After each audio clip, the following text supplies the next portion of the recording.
जोधपुर से बड़ी खबर है। विश्नोई समाज के अध्यक्ष देवेंद्र बुढ़िया की गिरफ्तारी की सूचना मिल रही है। हरियाणा क्राइम ब्रांच के सामने सरेंडर करने की बात सामने आ रही है। इस वक्त की यह बड़ी खबर है।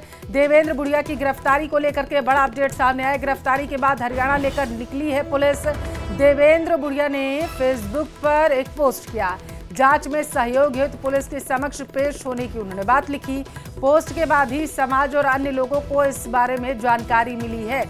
तो अन्य लोगों को, समाज को उनके पोस्ट के जरिए ये आशंका हुई कि शायद उन्होंने खुद को सरेंडर करने की बात सामने रखी है। और देवेंद्र का ये जो पोस्ट था वो भी हम आपको दिखा रहे हैं जो सामने आया है। उन्होंने लिखा कि किस तरीके से 25 जून को मुक्तिधाम मुकाम के लिए निर्णयों की पालना करते हुए आज स्टेट क्राइम ब्रांच हरियाणा के श्रीमान परसुम के नेतृत्व में जांच में सहयोग के लिए उपस्थित हुआ हूं, उन्होंने ये लिखा था। सिरोही के बावली से बड़ी खबर है। बावली गांव की नाड़ी में एक कार बह गई। बताया जा रहा रस्सी से पकड़कर ग्रामीणों ने ड्राइवर को बाहर निकाला है। जिले में 3 दिन से लगातार बारिश हो रही है। नदी नालों में पानी की आवक भी बढ़ चुकी है। आज सुबह की बताई जा रही है कार बहने की घटना। जिला प्रशासन की लापरवाही के चलते नदी नालों और बहाव क्षेत्र में चेतावनी बोर्ड नहीं लगे हैं। ना लगे होने की वजह से बहाव क्षेत्र में ड्राइवर जो है अपने वाहन उतार देते हैं, जिसकी वजह से ये बड़े हादसे घटित होते हैं।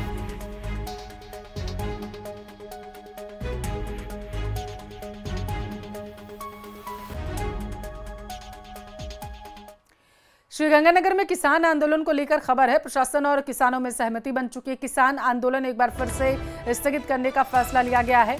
कलेक्ट्रेट, ट्रैक्टर मार्च और किसान आंदोलन स्थगित कर दिया गया। प्रशासन और किसानों के बीच 5 सूत्री मांगों पर समझौता हुआ। गंग नहर में पानी को लेकर चल रहा था किसान आंदोलन। सिंचाई विभाग के अधिकारियों ने आश्वस्त किया 2200 क्यूसेक तक पानी स्थायी रूप से किसानों को उपलब्ध करवाया जाएगा।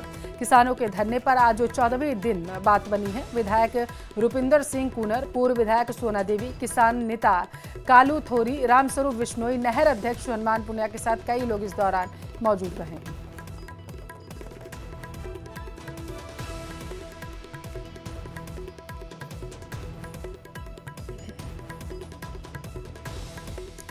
श्रीगंगानगर के व्यापारी और भाजपा नेता अशोक चांडक से गैंगस्टर रोहित गोदारा और हैरी बॉक्सर के द्वारा 30 करोड़ रुपए की फिरौती मांगने का मामला सामने आया। अशोक चांडक ने कोतवाली थाने में रोहित गोदारा, हैरी बॉक्सर और एक अन्य के खिलाफ मुकदमा दर्ज करवाया। 20 से 27 जून के बीच में व्यापारी अशोक चांडक और उनके बेटे राघव चांडक को अलग अलग नंबरों से कॉल और वीडियो मैसेज के जरिए उनको और उनके परिवार को जान से मारने की धमकी दी गई। बता दें कि 27 जून को व्यापारी अशोक चांडक के ही बिजनेस पार्टनर व्यापारी आशीष गुप्ता पर भी 2 बदमाशों ने जिम से बाहर निकलते समय जस्सा सिंह मार्ग पर ताबड़तोड़ फायरिंग की थी, जिसमें वे बाल बचे थे। श्री गंगानगर के व्यापारी और भाजपा नेता अशोक चांडक के द्वारा श्री गंगानगर की कोतवाली थाना पुलिस में रोहित गोदारा और हैरी बॉक्सर के खिलाफ जान से मारने की धमकी देने और 30 करोड़ रुपए की रंगदारी मांगने का मामला दर्ज कराया है।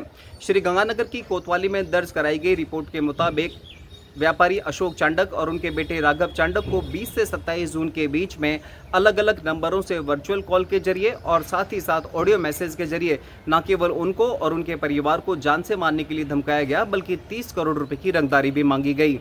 गौरतलब है व्यापारी नेता अशोक चांडक के ही बिजनेस पार्टनर आशीष गुप्ता पर 17 जून की अल सुबह बाइक सवार 2 बदमाशों के द्वारा ताबड़तोड़ फायरिंग की गई थी। और अब उसके बाद जिस तरह से व्यापारी और भाजपा नेता अशोक चांडक के द्वारा कोतवाली थाने में गैंगस्टर्स के खिलाफ रंगदारी मांगने का मामला दर्ज कराया है, उसके बाद में Shri Ganganagar police high alert mode पर है और पूरे मामले की जांच पड़ताल में जुट गई है।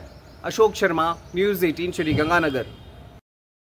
भरतपुर के रूपवास से बड़ी खबर। मिट्टी ढहने से तकरीबन 6 लोग दब गए हैं। मृतकों की संख्या बढ़कर 4 हुई है।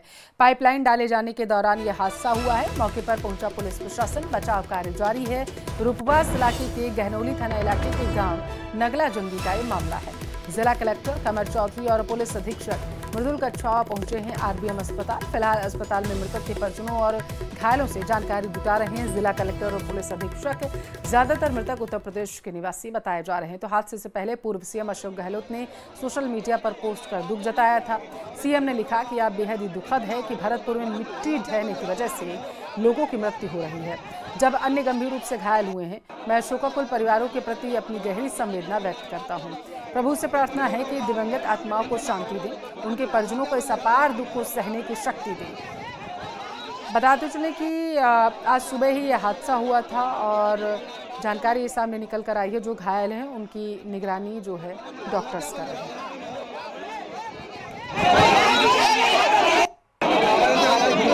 देखिए, जो हमारे पास इंफॉर्मेशन है, टोटल 6 लोगों को वहाँ से रेस्क्यू किया गया और 4 लोगों को रास्ते के बीच में जो प्राइवेट हॉस्पिटल्स हैं उनके बीच में परिजनों ने एक बार भर्ती कराया और 2 यहाँ पे आरबीएम में लाए गए जिनको डॉक्टर ने ब्रॉड डेड घोषित किया था। अभी 2 कैजुअलिटीज़ और रिपोर्ट हुई हैं जो हॉस्पिटल में आ गई हैं। टोटल अभी तक 4 कैजुअलिटीज़ हैं। दूसरे 2 लोगों का इलाज जो प्राइवेट हॉस्पिटल है वहाँ पे चल रहा है। हम लोग अभी वहाँ देखने जा रहे हैं उनकी क्या कंडीशन है। तो अभी तक का स्टेटस ये है। हम लोग पूरी एसडीआरएफ की टीम मौके के ऊपर पहुँच गई थी, सिविल डिफेंस पहुँच गई थी, पुलिस की सारी टीम पहुँच गई थी। तो हम प्रयास कर रहे हैं कि जल्दी से जल्दी इसको पूरे सिचुएशन असेस करके फाइनलाइज। मुख्यमंत्री अशोक गहलोत की लोकप्रियता का ग्राफ कम नहीं हुआ। इसी से जुड़ा एक वीडियो वायरल हो रहा है जिसमें गहलोत का एक फैन उनसे मुलाकात के दौरान भावुक हो गया। वो कहता हुआ नजर आ रहा है कि आगे आने वाले चुनाव तक आपको रुकना नहीं है, थमना नहीं है। सियासी गलियारों में ये वीडियो चर्चा का विषय मेरी एक लाइफ का एम था सर। अच्छा लगा मुझे। I can't support any party, I am supporter of mister Gehlot sir. नहीं, का नाम बताते हैं। ज्योति बसु मेरे आदर्श थे, उसके बाद आप मेरे आदर्श हो। अच्छा लगा मुझे आपसे मिलकर। रियली सर, आई मिला। पत्नी हमारी 25 साल पहले थोड़ा भगवान से प्यार ज्यादा था तो वो चली गई। तो मेरे तो आदर्श आप हो सर। मुझे इतना मिलना था। आप हार मत मानना सर, आपको नेक्स्ट इलेक्शन तक खड़ा रहना है सर। मेरे लिए कोई भी सेवा आप मुझे आधी रात फोन करेंगे, मैं अपना खून दे सकता हूँ सर। आप नहीं, हमें तो पार्टी सेवाई करनी है। नहीं, आपको लड़ना है, हार नहीं माननी है सर आपको। नहीं, मैं जो सुन रहा हूँ अंदर में, मैं थोड़ी मीडिया उडिया पढ़ता हूँ। आप नेक्स्ट इलेक्शन तक सर आपको रहना है और लड़ना है सर। पार्टी सर मेरे पास 27-28 भाषण है, मैं सुनता हूँ ना, मुझे लगता है कि कुछ ऐसी चीजें आपके अंदर है सर जो जनरल नेताओं में नहीं मिल सकती सर। नहीं, मैं तो मास्क देखिए आपके पीछे। मैं कोलकाता में बैठ के आपकी मीटिंग सुनता था, ईटीवी राजस्थान में, इसमें उसमें। एक मास्क आपके पीछे राजस्थान में हीरो नहीं है सर वैसा। मैं आपके सामने नहीं बोल रहा हूँ, मैंने उनसे कहा है बाहर में कि मेरे को उस आदमी को छूना है कि वो क्या है, कोई दैविक शक्ति है आपके अंदर सर। You can't. नहीं, केंद्रीय मंत्री गजेंद्र सिंह शेखावत और पूर्व सीएम अशोक गहलोत के बीच बयानबाजी थमने का नाम नहीं ले रही। आज झुंझुनू पहुंचे गजेंद्र सिंह शेखावत ने एक बार फिर से अशोक गहलोत पर हमला बोला।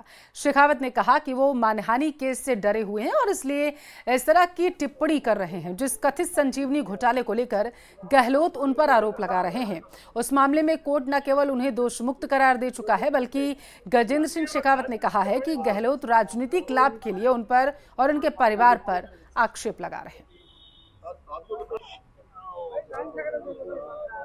देखिए, दर्ज किया था वो तो उस राजस्थान सर जो कि उस समय पुलिस और दूसरे लोगों ने किया था, उसमें तो न्यायालय ऑलरेडी अपना निर्णय कर चुका है, मुझे एग्जोनरेट कर चुका है। और ये इस टिप्पणी के साथ में ये सभी मामले जो है जो है विचार से होकर के ऐसे दर्ज किए गए थे, बिना किसी आधार के, बिना किसी तथ्य के दर्ज किए गए थे, पॉलिटिकल इंटेंट के साथ तय किए गए थे। न्यायालय उसे समाप्त कर चुका है। जिस विषय के परिप्रेक्ष्य में उन्होंने कहा, जो मैंने मानहानि का मुकदमा दर्ज कराया था, मैं पहले भी कहता था कि मैं जबरदस्ती आप अपने राजनीतिक लाभ के लिए मेरे और मेरे परिवार को झूठा बदनाम करने की कोशिश कर रहे हैं। गहलोत साहब ने किया और उसको लेकर के जब मेरी माँ, दिवंगत माँ के लिए उन्होंने इस तरह के शब्द कहे, तब मैंने मानहानि का मुकदमा दर्ज किया था।